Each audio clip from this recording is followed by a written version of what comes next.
Welcome, everybody, to the GrowthMind podcast. This is the first ever podcast we've ever recorded. We're here in Denver, Colorado, and I have here with me a very, very special guest, someone I've been following now for a little bit now, but I have with me John Demartini. He is a legend in the personal development space, a polymath, a masterful teacher, and someone who is not only an author, but inspired millions of people across the world. Welcome, John. Thank you for having me. Of course. Really, just an absolute pleasure getting to meet you this past weekend and spending some time with you. I originally came up to you to really just ask you about getting a question. I think my original question was, John, would you share with me the neuroscience of what it means to have a growth mindset? And your response was, why don't we just do a podcast? So this is initiating me into that vision and growing what will be the GrowthMind community, the GrowthMind podcast, and really just starting a movement around how we get our young leaders and high achievers that are of just younger people to really tune into their highest authenticity and associate with what they deem as the growth mindset. So, John, if you wouldn't mind just walk our audience through a little bit about your story and what brought you to what you're doing today. I think one of the things that intrigued me most that I would love to know a little bit more about is you came into this world with some learning disabilities and you chose to not only overcome it but transcend it, which led you to the journey that you're here today. So if you wouldn't mind just sharing some things that you think would be most relevant, we would love to hear you. I was born in 1954, so I'm 70 now.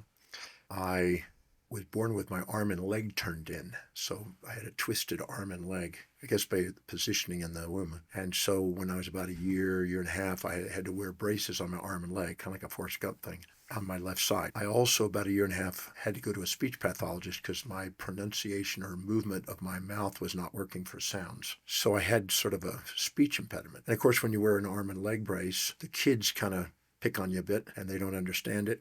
So you're kind of alienated and you're kind of isolated to some degree by that. But when I got to about 4 years old, I got out of the braces and it seemed like I faded away from that. I could start to use my mouth properly, not perfectly. And then I got into, so I started running. When I got out of the braces, I just wanted to run. And my dad said, as long as you keep your legs straight, you don't have to wear the braces, but you got to keep your legs straight. So I made sure of that. And by the time I was 5, I went to elementary school. And I, for some reason, didn't like drawing army and war and cars like the boys, and I like to draw with the girls nature scenes. And the teacher said, you're a boy, you need to draw army, and gave me a black Crayola, and you can't draw with the girls. So I said, but I want to draw with the girls. I like the girls. There was a girl named Martha Rose Scartosi I had hots for when I was 5. And so the teacher put me in the middle of the class between the two and said, if you're not going to play with the boys, I'm not going to let you play with the girls. You're going to play by yourself, which I really think was really perfect because the restriction on my legs made me want to be free and travel, which I do. I live traveling. My speech impediment made me a speaker, and my artistic not fitting in led me down the middle path between the two pairs of opposites, you might say. So I really look back in my life and see that all these things, at the time, although I didn't understand, I look back and I go, this is actually part of the perfection of the journey. I got to first grade, and my first grade teacher tried to get me to read, tried to help me read, and no matter what was happening, I wasn't getting there. So I went from normal reading to remedial reading to finally, in those days, 1960, 59, 60, I had to wear a dunce cap. So me and Daryl Dalrymple stared out the window with a dunce cap on until I decided I was going to read, like all the rest of the kids. Would you mind sharing what the cap is? A dunce cap is a cone that you stick on your head that says dunce, which is basically idiot. And you wear that when you're not willing to do what they've asked you to do in the school. Now, they don't do those now, but that's what they did in 1959, 60. And so my teacher finally gave up on me trying to read and had my parents come to the class and said, I'm afraid your son has learning disabilities and speaking disabilities. Well, they knew about the speaking problem. That's when they learned about the reading problem. And I'm afraid your son will never be able to read or write or communicate very effectively. Because I still, even though my leg was somewhat straight, my arms, I still wrote backwards. So with dyslexia, you put letters backwards and then you write backwards. The teacher doesn't know what to do with that. They didn't have the skills or the training for that. So the only way I made it through school was asking smart kids questions. What's interesting today, I'm making people ask questions so they can become fully conscious. And so that was part of the perfection too. And but I didn't see that, of course, at that time. And I made it through school by asking the smartest kids. I befriended the smartest kids and kept asking them to build their ego. What did they learn? How did they learn so much? Tell me what they learned. What did they get out of the book they read? And I made it through elementary school by asking smart questions to smart kids and befriending them. I was the only kid in school in my class in fourth grade that we had a reading chart that you put stars if you read 10 books, 20 books, or whatever it is. I was the only one that didn't have a star. Of course, I later married a woman named Athena Star Woman. Mm. And then when she passed away, I dated a girl named Star. Mm. So I guess I had to get my stars that way. And I looked to the stars in astronomy. I was studying astronomy because I was interested in the stars because I didn't get my stars. So I didn't read a book until I was 18. That's when I first read my first real book. And that was only after being a street kid from age 13, because I left home at 13. And, first living on the streets in Houston. And then I moved to the beach because the beach was easier to panhandle and get things to eat and stuff because there were people coming in there with picnics and stuff. Good place to grow out your hair, too. Yeah, and I had the long hair because this is the 60s and listened to rock and roll music. And, I was a rock guy. And at 14, I hitchhiked to California, and I stayed in California for a while. And then I hitchhiked down to Mexico, wherever I could go and surf. I got me a surfboard. I was pretty good on a surfboard. And then at 15, I made my way. I panhandled enough money to fly over to Los Angeles. It was $86. Mm. So it took me just a few days to panhandle enough money to go there. And I moved to Hawaii. I lived under a bridge, and then I lived in a park bench. And I lived in a beach bathroom, and then abandoned car. I just kept social climbing until eventually I had my own tent. The guy had to sell a tent for really cheap, and I was able to get it. And lived and made a grass house tent combination and was surfing every day, about 11 hours a day. I mean, I was in the water all day. And then I nearly died. And this was when I was 17. And in the process of recovering from that, I was led to a health food store, which led me to a yoga class, to hear a special speaker. I never listened to speakers. But this night I went to hear this speaker, and Paul C. Bragg. And he said that we have a body, we have a mind, and we have a soul. So he was sort of metaphysically inclined. And he said the body must be directed by the mind must be guided by the soul to maximize your potential in life. And I didn't really understand all the words he said, but I got enough of it to guess that there's something here that's meaningful. I need to listen to this. And he said, you want to set goals for yourself, your family, your community, your city, your state, your nation, your world, and beyond for 100, 120 years. Nobody ever talked to me like that. He said that what you think about, what you visualize, what you affirm, what you feel, what you write about, what you act on becomes your reality. And that you can decide and not let other people decide. It's not about what other people think about you or say about you. It's what you decide and say about you. Well, I needed to hear that at that moment. And it was interesting because that was the night I had an epiphany, because he took us through this meditation experience after he lectured.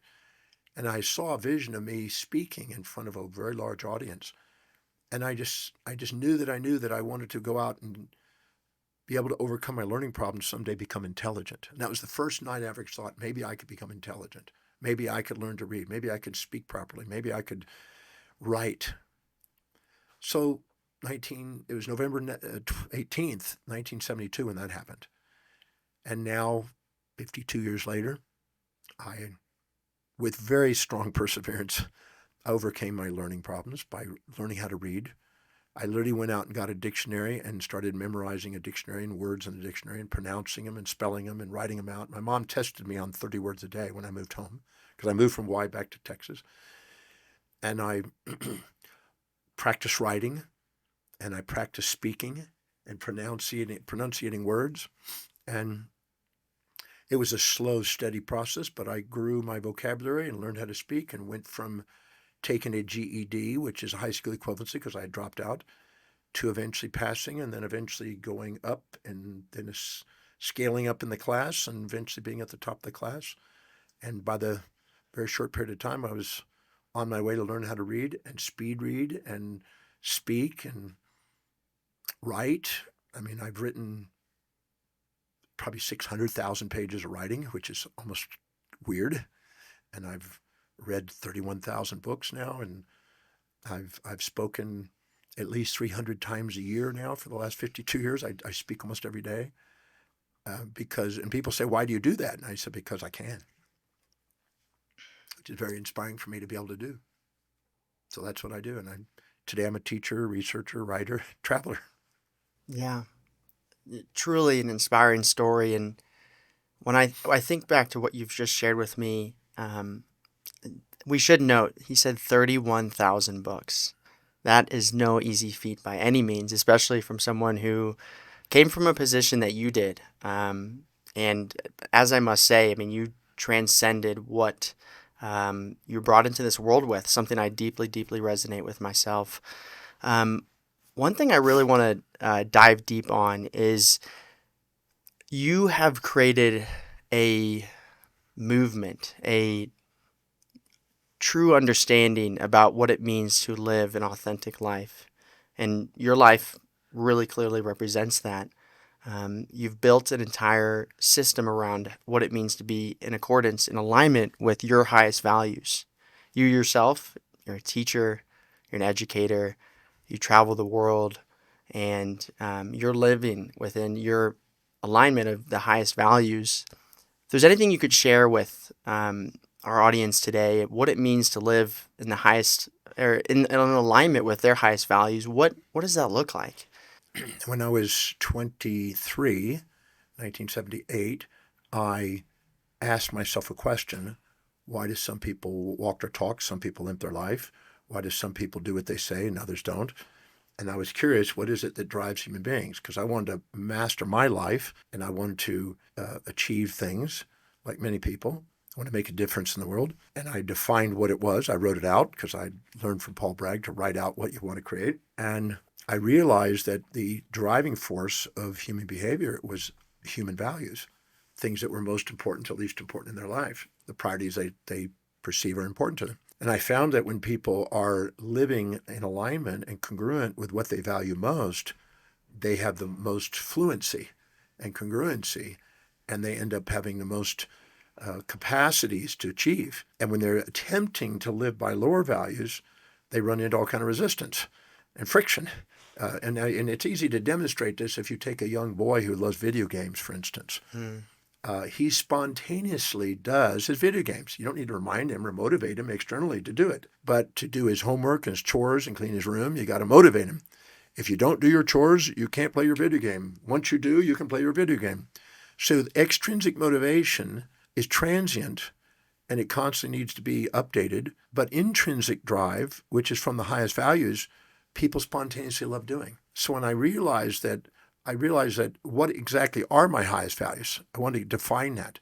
So I developed a methodology to help people define that, which is still being used by millions of people today. Including psychiatrists from Harvard who don't even know where it's coming from. I didn't even know that. But yeah, psychiatry at Harvard and law school at Harvard, they use the methodology that I developed. But I've been using that for 46 years and developing that and refining it and trying to help people identify what's really important to them. Because most people, when you ask them what are really high priorities to them, what's really important to them, what's really valuable to them, believe it or not, very few people really are accurate. They tell you what they think it should be, ought to be, supposed to be, got to be, have to be, must be, need be, but not what it is that they really love doing and what their life demonstrates. So I'm interested in what your life demonstrates, not what the words you say, but your actions speak way louder than the words. And if you ask people how many want to be financially independent, everybody puts their hand up, but 1% make it. So the question is 1% are living, they have a high value on wealth building enough to where they defer gratification, buy assets instead of immediately gratifying consumables that decline in value. So not what people say, but what they live is what I'm interested in. So I developed a methodology that was more objective than most of the subjective oughts. Here's how you ought to be. How are you? What are you actually living? And starting with that is a really crucial foundation to know what's really important to you and to then structure your life to do the things that are most important, dedicate to that, and delegate the rest away. And some people say, well, that's easy for you. You're very wealthy. You can afford to do it. I said, no. When I started, I wasn't. By doing it, I became very fortunate, very wealthy. I learned to delegate the things that were requiring external motivation to do to people who are intrinsically driven to do it. Find out what they love to do, delegate it to somebody that loves doing it, that they don't need micromanaging and motivation to do, and free yourself up to go and do what you love to do. Zig Ziglar, when I was 20, said, if you help other people get what they want to get in life, you get what you want to get in life. So I by age 27, I really got proficient by that age on how to do that. And I scaled up my business, and I became very blessed by that financially, because I basically surrounded myself with people that love to do the things that needed to be done, but not by me. And I stuck to what I do, and that's teach, research, write, and travel. And at the time, I was in the health field, and that was also clinical work. But I realized that clinical work was less efficient than me learning and sharing and teaching. So I ended up hiring doctors and researching and getting them to help me in research and teaching public and teaching doctors how to do the things that need to be done. And I ended up going on to mainly researching, writing, and teaching and traveling, and then helping other specialists do their specialty. And then I was extracting, a return off that. And so I actually was free to do what I really love to do and make more income and leverage it. And there's no way you can convince me that you can't do that, because I've taken thousands and thousands of people and shown them how to do it, and then they do it. So it's not that it can't be done. It's just that you don't give yourself permission to do it. And many reasons is because people think, well, I got to do this because it should be done this way. It ought to be done this way. And they're subordinating to outer authorities, and everybody around them with a different set of values project their values onto them, and then they're trying to live in those people's values instead of their own. And you're not going to be authentic that way. And yet everybody wants to be authentic and love to who they are. But they're not being who they are. They're trying to fit in instead of stand out. Yeah, I really think that's exactly it right there. What I love about what you've just shared is you have, throughout your life, been able to build a blueprint to truly be in alignment with what I would call the soul's mission. But you actually demystify the process through aligning with your highest values. And I think that's one thing that you find in this experience of new age gurus and leaders and people who claim to have the master key to life. If you take this approach where you're first identifying and getting very clear on what it is that drives you and brings that state of what we would call flow state, essentially. Inspired action. Inspired action. Efficiency. Efficiency. And it's almost kind of goes along with the saying, follow your bliss, right? That's where your energy is continuously allowing you to kind of arise to your highest standard of excellence. And I loved how you shared too, because I think one thing I'm fascinated with is mission-driven leaders, people who live their life on a mission.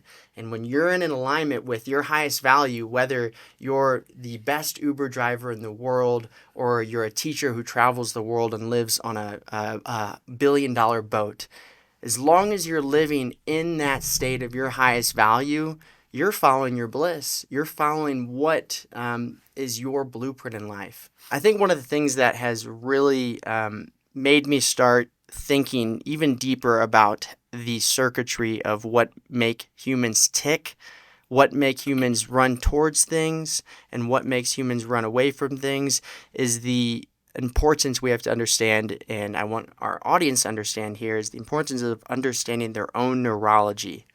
You yourself have done a lot of research into the fields of neuroscience and applied neuropsychology.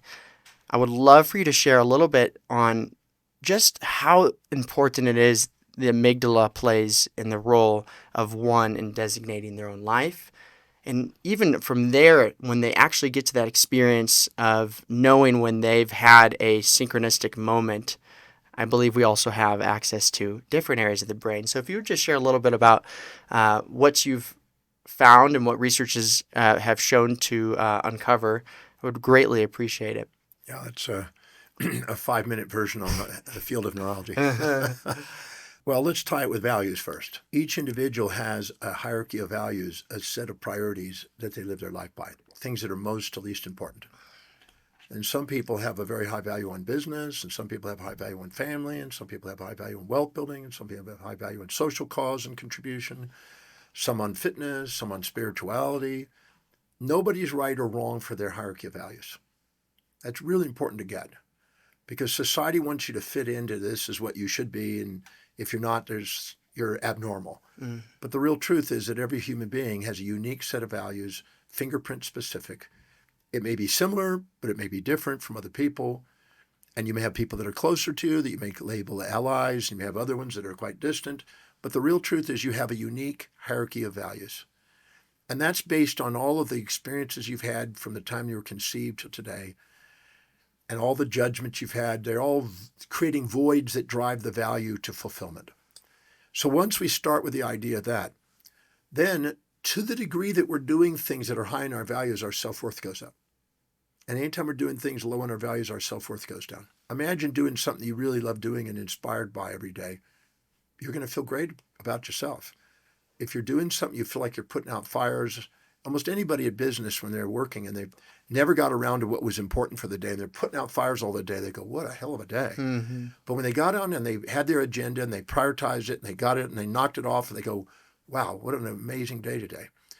So one raises the worth, one lowers the worth. Whenever you're living by your highest values, you're disciplined, reliable, and focused. Whenever you're trying to live by lower values, you procrastinate, hesitate, frustrate.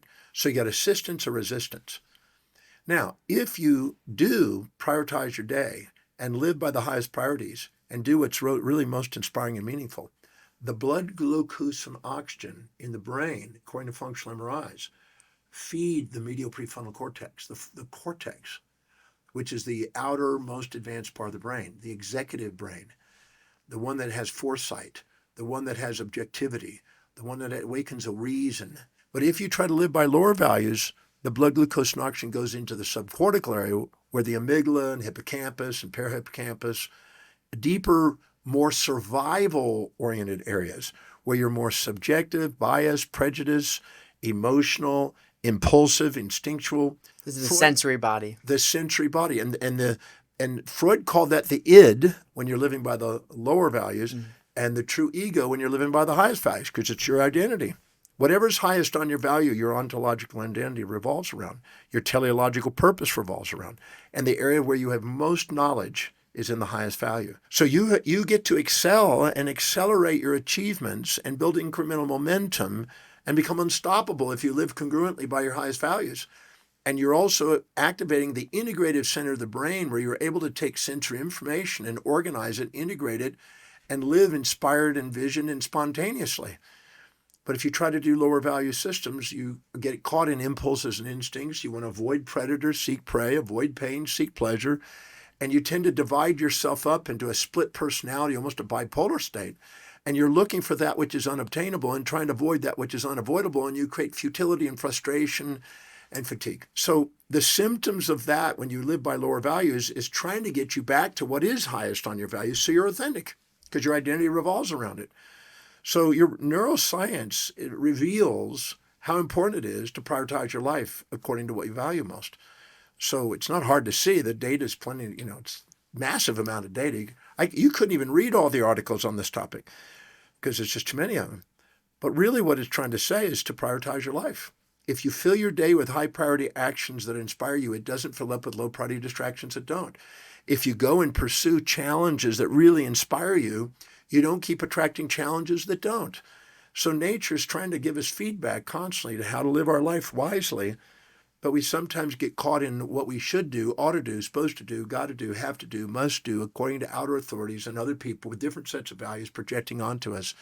And we inject those and inculcate those and try to be somebody we're not and be second at being somebody else and put people on pedestals and minimize ourselves and self-depreciate. And then we look for immediate gratification to compensate for the unfulfillment. And then we go into consumerism and addictive behaviors and fantasies and overeating and all the amygdala-driven behaviors that are the passions of affections that distract us from a real mission in life. Wow. There's so many places we could take this. A lot of people are distracted in this world. And I think social media has made that even more relevant. There's so many things that can happen that can cause impulse and instinct to kick in within the body and the brain. One thing I would really like to kind of drive home today is I myself, so I was actually age 17, I was diagnosed with generalized anxiety disorder, OCD, and then I think about at age 20, major depression disorder. Now, I was actually born into this world with a somewhat rare growth disorder, congenital adrenal hyperplasia, 1 out of 18,000. So there are certain complications I had to experience throughout my childhood, which ultimately led me here. Everything we've spoken about today, It's all on the way. it's all on the way. And the reason I bring this up is because one thing I see as a epidemic here in the United States is the overdiagnosis of mental health disorders and then the overprescription of antidepressants, anti-anxiety medications. I myself am not against big pharma. However, I do see everything that is happening to our children, to our teens, to people in their 20s and 30s that are plainly and purely just being over medicated, especially in the realm of mental health. And being someone myself who has what I would consider transcended all of the states of mental health disorders that I was once diagnosed with through methodologies similar to yours and everything you've taught me thus since far. I would love for your perspective and just what you think of modern psychiatry and what it's doing well and what it's not doing well, because we could use more voices like yourself who are guiding and interplaying with how patients are being treated and how they can get better. Because right now, I think people don't have the proper guidance on what it means to heal. I myself, I've been very fortunate to go through this journey, but it took me 10 years of meditation and breath work and everything I could find, similar to your journey. I haven't read 31,000 books yet, but I have found my way through this. And I think you and I would both agree that pharma has its place, but it's not the end-all be-all, nor a cure in any way. So I'd be curious to hear your thoughts. Oh, we could go for I hours on know. that. When I was about 23 also, I had a friend that went on to be a pulmonary specialist and go to medical school. And I went on to chiropractic college. I didn't believe we had an excess of drugs and a deficiency of, or an excess of organs and deficiency of drugs. That just didn't make sense to me. I believe that our body has a natural and acquired immune system and repairing system, even DNA repairing system, because I had studied it, that if you just didn't get in its way, it knew how to do things to keep us well. And if we gave it nutrition and we gave it less stress and these things, our body did amazing things. And so I went that approach and he went the other approach. Now, when we were going to school, we were starting at the same time. And the first 2 years of education in the two professional schools were the same. Basic sciences, muscle studies, cardiovascular studies, everything. We went through all the basic sciences together. We studied the same books, the same classes. I even went to some of his classes and took some of his tests to see if they were any different. They were the same thing. The second 2 years, we start clinical. Mine was more of intern, and we start looking at applied applications of natural approaches to the healing process, kind of like giving people their power. Mm. In ancient Greece, there were two schools of thought, the Gnidian school and the Cone school. The Gnidian school was external sources, and they removed evil spirits by cutting holes in people's head, and they gave them potions for evil spirits. And then there was a natural approach, like Hippocrates, that they would give, water and fasting and diet and these kind of things. Well, I was slanted in the Cone school, but my friend had got indoctrinated into the Gnidian school. Mm-hmm. So the second 2 years, while he was doing interns, while I was doing clinical applications and teaching people how to have a certain attitude, how to eat certain ways, keeping their spines aligned, and many of these natural approaches, he was now being introduced to pharmacology. We studied more neurology. He studied more pharmacology. We studied more radiology. He studied more chemistry. Not much more, but there was a slant. Yeah.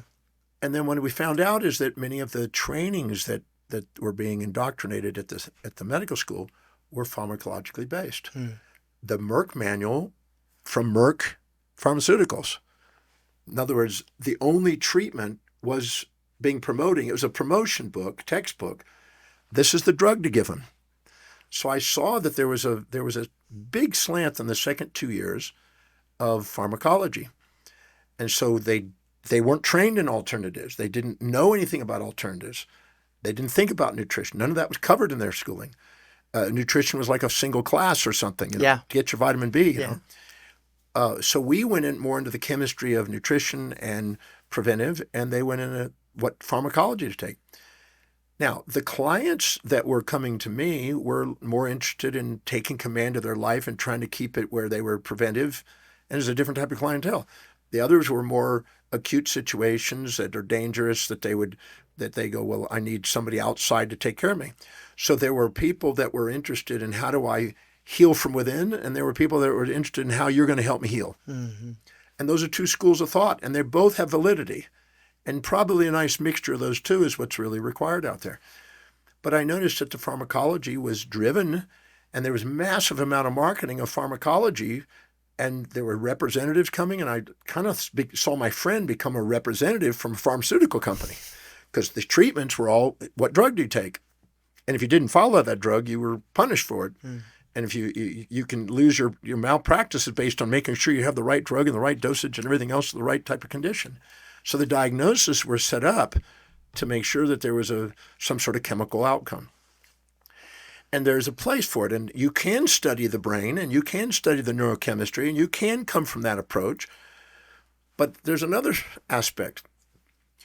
If let's say you're standing in a room, a closed room, and all of a sudden somebody opens up a door and a massive tiger comes in. And the tiger comes running towards you. And you think, oh my God, this thing's going to eat me.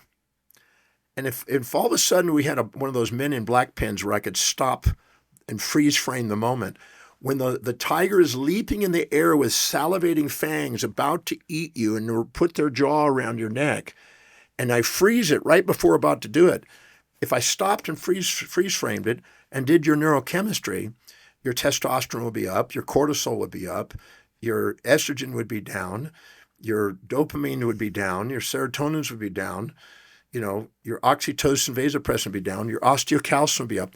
You would see a massive, drastic change in chemistry in the seconds you're perceiving that a tiger is about to eat you. And your chemistry changes, bam, like that, within 200 milliseconds. The chemistries are moving. Your hormones are changing. Your adrenaline is kicking in. And now, if I go and do an evaluation and say, let me look at your neurochemistry, I would say, you are biochemically way off. You have an imbalanced biochemistry. And you would. But you're also having a perception triggering it. Because you have a perception that you're about to get eaten by a tiger. And so your autonomic sympathetic nervous system fires off. Your parasympathetic shuts down. And you have the classical sympathetic dominant, adrenocorticotropic hormone. And, you'd have the stress response. But now what happens if all of a sudden the tiger, midair, when you open the pen, stops, stands in front of you, puts his arms around you, and says, I'm Tony Tiger. And he hugs you, and you're a child. When you were a childhood, you ate Frosted Flakes, and you go, my God, I always wanted to meet Tony Tiger. I'm being facetious here. But if all of a sudden he turned into Tony Tiger, and you go, my God, my friend Tony Tiger, and all the sweets and all the sugar I ate when I was a kid, and I finally meet Tony Tiger, in 200 milliseconds, all the chemistries would reverse. Your estrogen go up, your oxytocin would go up, your dopamine go up, serotonin would go up, But guess what? All the stress responses would go down. So if you have a change in perception, you have a change in chemistry. If you have a change in chemistry, you can have a change in perception. I remember reading a book called Hormones in the Brain when I was very young, in my 20s, showing the relationship that you can change the state of mind and change chemistry. You can change the chemistry and change mind. So the Knightian school says we're going to change the chemistry to change the mind. The other one says we're going to change the mind. That's the Cone school. We're going to change the mind to change the chemistry. Both are accurate. They both can be demonstrated objectively. Now, which one gives people power back? If you rely on the drug, you've given your power to somebody else, and you believe that you're a victim mentality. And there now you've got to have a savior to take care of you, the magic potion, the magic bullet. Where the other one is you take command, but it's more accountability. So I always say the masses go in one direction, the masters go in the other direction. The masters are interested in mastering their life and how to take command of their perceptions and living by their executive center where they have governance and balancing out their neurochemistry. We know that if you live by your highest priority and the highest value, it governs your chemistry and normalizes it. But if you don't, it automatically polarizes again and you get more addictive and compulsive. And you see eating disorders, ghrelin and leptin gets out of balance, and you see the chemistries go out of balance. So we have two approaches. They both are valid. They both have scientific evidence for it. It's what one do you choose? I personally have been on the path of choosing helping people master their life and giving their power back and try to do everything they can on a preventive basis and to prevent the chronic conditions over time. That doesn't mean that that's better because some people aren't going to do that and they need the other. But I don't know if we say that, it's a biochemical imbalance. I think that's unfair to tell people that depression is a biochemical imbalance when they did that in 1991. And then about 3 years ago, they found out that that was a false study and they did it by the pharmaceuticals to try to promote their drug use. I think that's naive. But I also know that we sometimes have had a situation in our life where we're in our house, it's a Sunday, we're married, a husband and wife, and they had a fight, and they're screaming at each other, and they're angry at each other, and they didn't take a shower that day, and they're kind of looking grubby, and they're fighting, and they're yelling at each other, and they're having a real tiff. And all of a sudden, a ding dong on the bell at their front door rings, ding dong, and a friend comes in, and they haven't seen him in 20 years. Oh my God! And they kind of straighten up their hair, and they pretend like nothing's happened, and they suppress what they were going through, the arguments and fighting, and they put on an air that they're fine. How's it going? Oh, we're doing fine. Da, da, da, da, da. And they suppress and repress what's going down and stored in their subconscious mind. And so they go about, and then when the people leave, they don't talk to each other, but they just go. One goes to work, and the other one goes working in the house or something, and they never resolve the issue. And they've stored in their subconscious mind, which is their amygdala and hippocampus and their episodic memories, they store the memories that are imbalanced, which keep the chemistry distorted. And they don't ever resolve it. And then they stack up another one then 3 days later, and they stack up another one. And so they've got stored chronic imbalanced perceptions, creating stored chronic imbalanced chemistries. None of them are ever cleared. They distort up, and you get a chronic anxiety and all kinds of dissociated responses from these pains, and they look for fantasies and pleasures to escape it. And so they build these neurochemical imbalances because of the perceptions that have been imbalanced, that have never been resolved and neutralized and balanced. And so those people end up, if they never resolve it, they end up requiring sometimes a pharmaceutical approach. That's why it's a big business, because most people aren't willing to be masterful in their life and resolve issues on a day-to-day basis. So we need that because most people are not going to be accountable. But I don't believe it's the first choice. I think giving people the science of how to be accountable and how to master their life and how to take command of their perceptions and decisions and how to live by priority, I would rather be on that side. Not that the other side doesn't have a value, but I would rather be, in my own consciousness, that's what I would rather do for people. And so that's the path I've taken, to educate people on how to live wisely and masterfully and take command of their perception, decisions, and actions, and not accumulate subconsciously stored baggage where they create chronic illness and chronic disease and chronic psychological issues. Because I always say that the reason why we're depressed is we're comparing our current reality to a bunch of fantasies and unrealistic expectations that we have in life. And so I'd rather educate people on that. So that's not as powerful as the medical model because you don't have to do anything. They just give you a magic bullet. But it's palliative, not curative.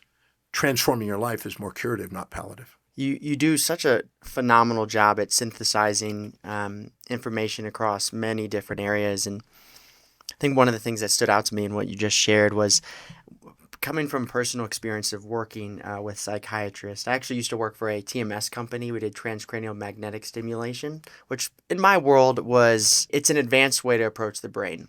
And my idea of it is getting people off medication. But there was always a joke, even psychiatrists would agree to this. They become professional mixologists of different medications. In fact, I think there's a study, the STAR D study, where they did a meta-analysis across all the antidepressants that were done in the United States over the last 20 years.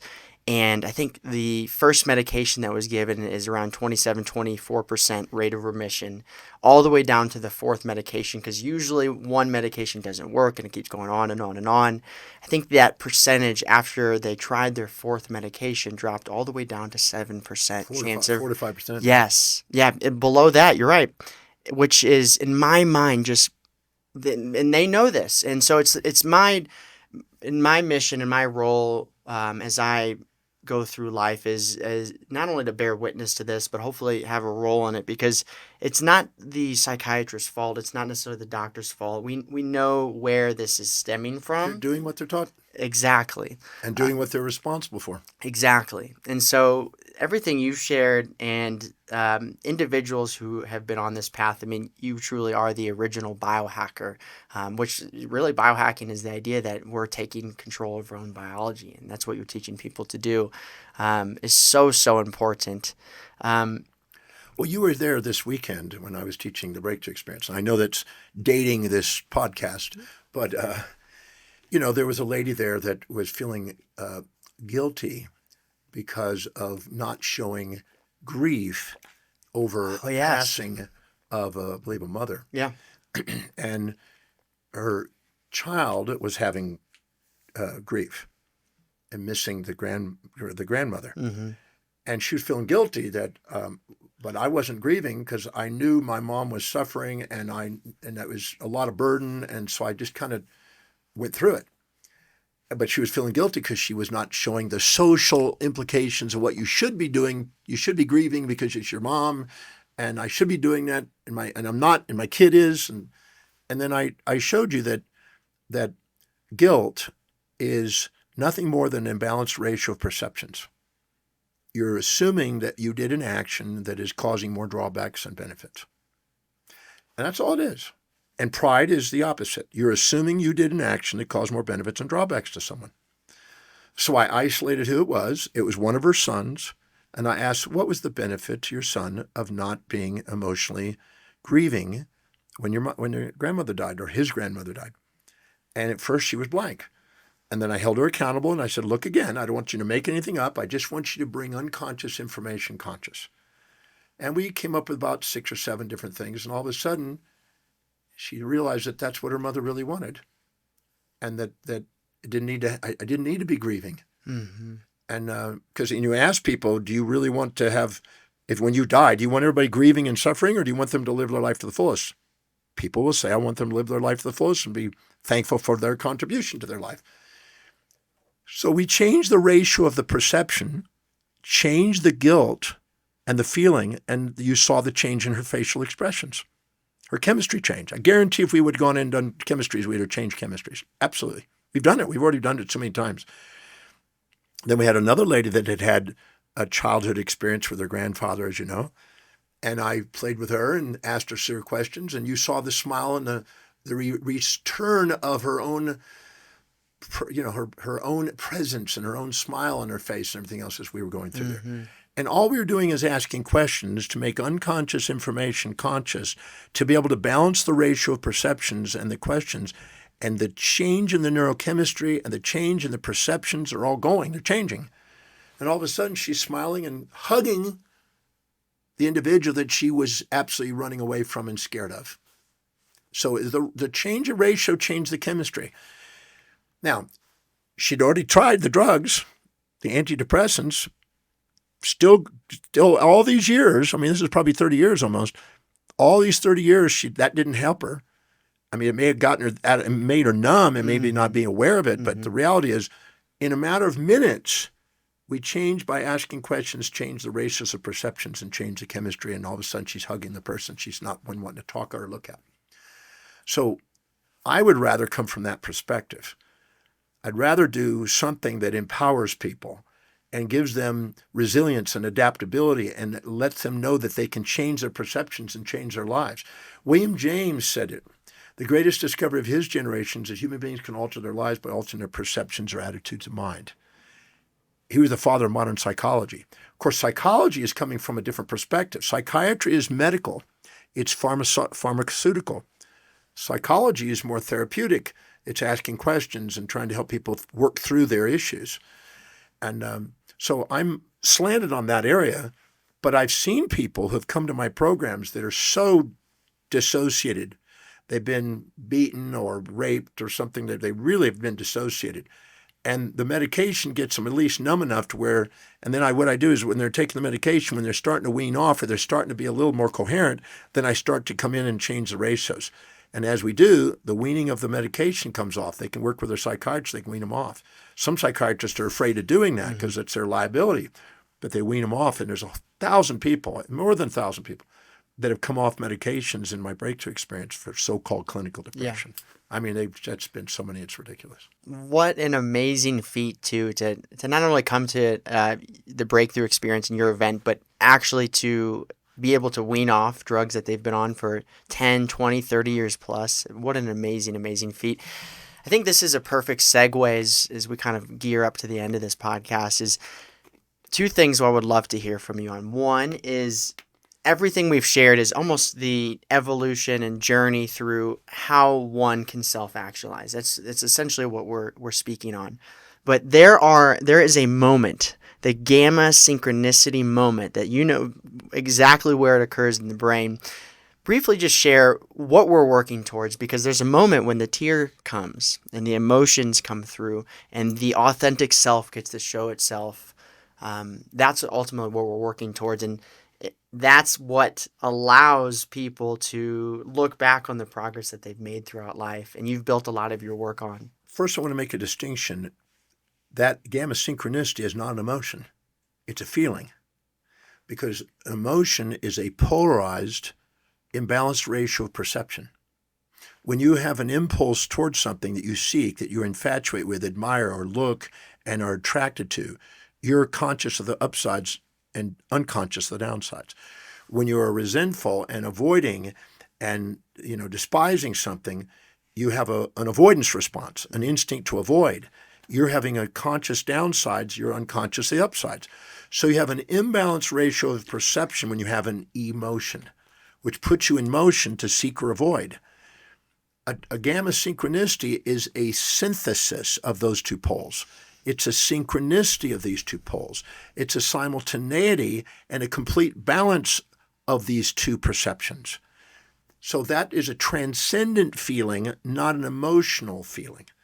And the gamma synchronicity is a confirmation. And in that moment where you're not emotionally polarized and judging something, because to judge is to see something attractive or repulsive, good or bad, positive or negative, and make a decision to avoid one and seek the other.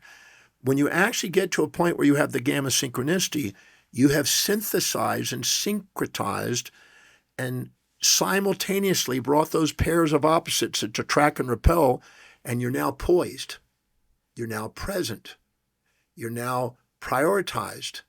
You're now authentic, and you're speechless. You're literally at a point where there's just tears of gratitude. Now, most people think of the tears of gratitude as an emotion, but it's something transcendent to the emotions because it's not polarized. It's present. And this is the authentic self. See, when you are resentful to somebody and look down on them, you puff yourself up and think, I'm too proud to admit what I see in them inside me. I don't do that. And you're putting yourself up, which is not you. You're putting them down, which is not them. When you're infatuated with somebody, you're putting them up, and then because of it, you're feeling intimidated, and you're too humble to admit what you see in them is inside you, so you now put yourself down. So you're not seeing them, you're not seeing you. You're inauthentic in your expression of them, and you're inauthentic in expression of yourself. And these create emotions to look up or down on people, put them on pedestals or pits, and attract or repel, and cause you to be extrinsically driven by evoked potentials, stimuli on the outside, and you're outer driven. You're not inward called. The second you go and ask questions and balance your consciousness and see the downsides to what you thought was up and the up to what you thought was down and balance them, they come to a point of perfect synthesis. And if that's synchronous, at the same time, these pair of opposites are seen and you're aware of both simultaneously, the medial prefrontal cortex, right at the ventral region, stimulate gamma synchronicities by spontaneous potentials in the brain. And to let the brain know you're seeing things as it actually is, not as you subjectively bias with your judgments. Many people think opinions are facts, but they're not. They're opinions and they're subjective biases. The real objective fact is that there was love. There was a perfect balance of opposites, which give the experience of true love, not infatuation confused with love, but true love. That's what I'm interested in helping people do, because that is healing. Even going back to Pythagoras and Hippocrates, they all knew that a balanced mind, a balanced physiology correlated. So anything they do could bring balance to the mind and balance to the physiology was wellness. And that's what we're doing. We're basically being accountable to see with our perceptions the two sides that are there, one of which we've been unconscious of, so we become fully conscious of the both at the same time. And that's not an emotion. That's a transcendent feeling of love and inspiration and grace. And that's something that is healing. It's a very powerful healer. I wrote a book, Count Your Blessings, The Healing Power of Gratitude and Love, in 1997. And I really believe that those are the two greatest healers still on the planet. Love and gratitude. Gratitude for what is as it is, not when it supports your value. There's a false gratitude. Oh, thank you, thank you, thank you, when you support my value. And there's a true gratitude when you're able to see the hidden order in the apparent chaos. And you're seeing the awe. You're awe-inspired by the order of something you thought was out of order, now seeing the order. Claude Shannon says that disorder is missing information. Seeing the order is reclaiming the information. But most of the time we have computational boundaries. We can't see the order because we don't know how to ask the right questions. And the information seems too vast to comprehend. The complexity is overwhelming to us. But the truth is we have innately, with our own intuition, algorithms that even science has yet to understand. Yeah, truly amazing. And I want to just give kudos to you and everything that you've done over the last 50 years, because what sets you apart is, once again, your ability to synthesize many areas of study. And I think that is where philosophers, for scientists, and for experts in their fields can limit themselves, is because they become so restricted within the barriers of what they deem themselves allowed to study. And I think that's the beauty of your work and what you're able to do. And the proof is in the pudding. The amount of people that have been through your program and the amount of people that have been transformed and have been able to come in one person and leave a completely other person just goes to show that your method truly works. To really kind of bring a last question to you for this podcast. And once again, this is the GrowthMind podcast. We believe growth mindset allows for people to move through life with a perception that's going to allow them to ultimately live their most authentic and fulfilled life. Now, does that come easy? Does it come without resilience? No. Those are the requirements. If you had to leave one thing for the audience today that you believe and deem is called a master key or just something that people need to know, what would that be? Well, first, give themselves permission to be themselves. Because a lot of people don't. They're worried about what their mother says or what believes or whether their dad is going to punish them. Or, Bowen, who is a psychologist, said that most people never get past their own family. Freud said that when a child is about 1 year old, Piaget, Adler, many of them follow this, even Kohlberg, when you get about 1 year old, when you start to stand up and walk, your parents now start to give you, well, no, yes, no, right, wrong, yes, no. And they start, and you depend on them. So you fear not pleasing them because you depend on them. As long as you depend on somebody, the fear of loss of them is frightening. So you will automatically inculcate, and you might say inject the values of those authorities, and then you're spending your life trying to break through those injected values that you were indoctrinated by. And as you get older and you become more independent, you eventually start to be able to break through and say, well, thanks, Mom, for your advice. I'll consider it. Because you're essentially living in your own matrix, right? You're starting to do it.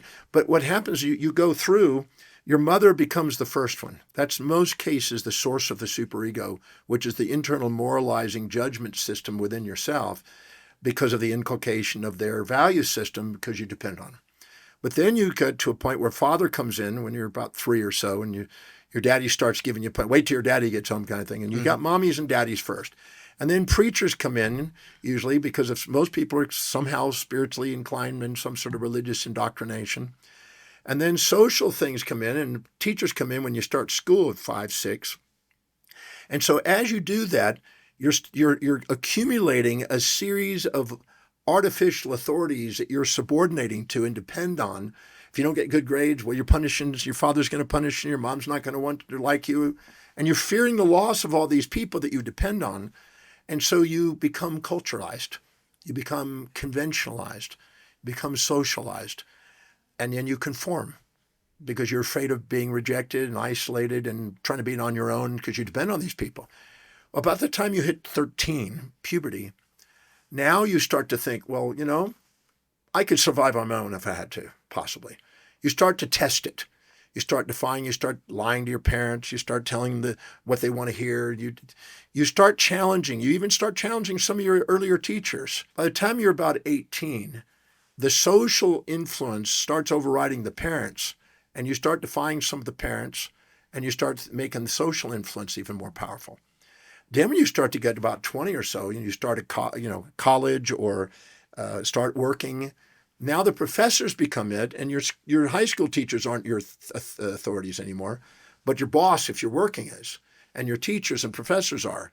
And if you don't get the right grades, you don't get your degree, and there's all this subordination to people you depend on that is basically inculcating into your psyche and creating a confusion of who you are and what's right, what's wrong, and you're now conformed without even realizing this is happening because you have so many different layers of dependencies that you're trying to shed but still depending on, trying to find yourself in this, and you're lost in this murky indoctrination of convention. And most people, as Ernest Becker in his denial of death text says, most people follow that pathway of conformity and get lost and fit in.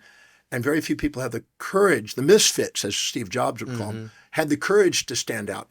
Well, by the time you're in your 20s or so, you leave school and college and you go out and start your own business. And now you become viable in your business and you start to think, well, I'll think about it, Mom.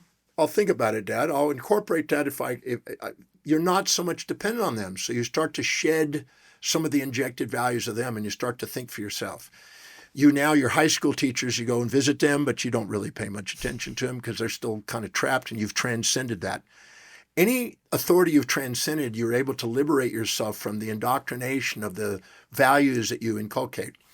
So when all of a sudden you start to get to a point where you now feel pretty viable, you start feeling independent, you start thinking, well, I'm the head of my new family now. I'm starting to get married and have kids and I'm now the boss. And you move up the social ladder. And now your school teachers aren't the authorities, your mom and dad aren't your authorities, but you're now subordinated to whoever you're working, the industry you're in. Their authorities are now the people you're abiding by. And the local mayor and the police force and now the state and the national laws and international laws. So you're still subordinating to bigger systems of authority. But you're going through and now you decide, I'm going to start and open up another company and start a franchise. And you start franchising through the city and have a bunch of stores in the city. And now the person you were subordinate to, the mayor that was setting all the rules, he's friends with you. He wants to come and learn from you and he wants your vote. So now you just transcended the mayor. Now you're not frightened of losing the mayor or their opinion. You don't care about it. And now you're doing it. Kind of like Elon Musk is facing right now with global things in America. He's standing up and saying, you're not my authority. We're going to change things. Yeah.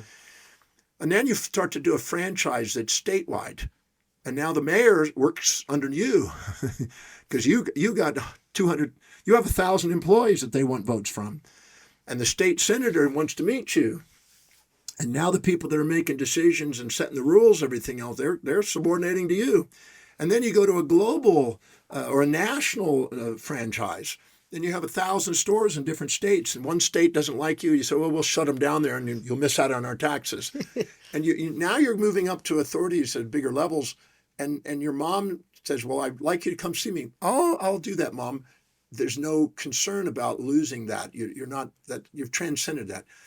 But eventually you realize, as Kohlberg said, you transcend the conventions and you migrate until you're at the top. And then you're setting the rules. Whoever has the most power sets the rules. And then you finally make a bigger transition. You realize that human laws are opinions and they can't even be lived by. All the moral hypocrisies that people try to live by are not even totally livable. But universal laws start to emerge. And you realize that we can't avoid living by universal laws. They're unviolatable. But human laws are unlivable. And so these are just artificial things that humans come up with along the way that are morals that change over time. And do you have the courage to transcend the moral hypocrisies and actually align your life with the laws of the universe, which is what allows you to master your life? And that's the journey that most people are afraid to do and give themselves permission to actually be an authentic individual following the laws of the universe and applying it into their life and being ridiculed or violently opposed and judged along the way in order to do something extraordinary that make a big difference. Got to take a deep breath after that one. Truly, truly inspiring. And I agree 110%. It does start with permission. You have to be able to look at yourself and give yourself permission to become who it is in your core, deep down, who you are meant to become. And thank you so, so much for joining us today, being on this podcast, and being the first, not only first guest, but the first podcast itself. Where can people find you? What are you doing in the world? Just one little piece on how people can find your work and everything that you do. Well, the easiest way to find me, or at least my work, is to go to drdemartini.com. That's the website.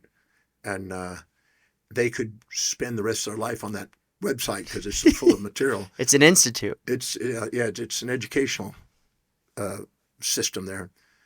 And there's media from thousands and thousands of interviews.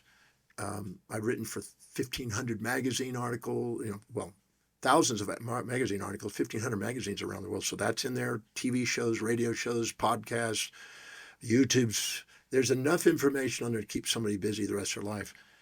And there's also product areas and where I'm speaking. And so you can just browse through there and get a sense for what's there.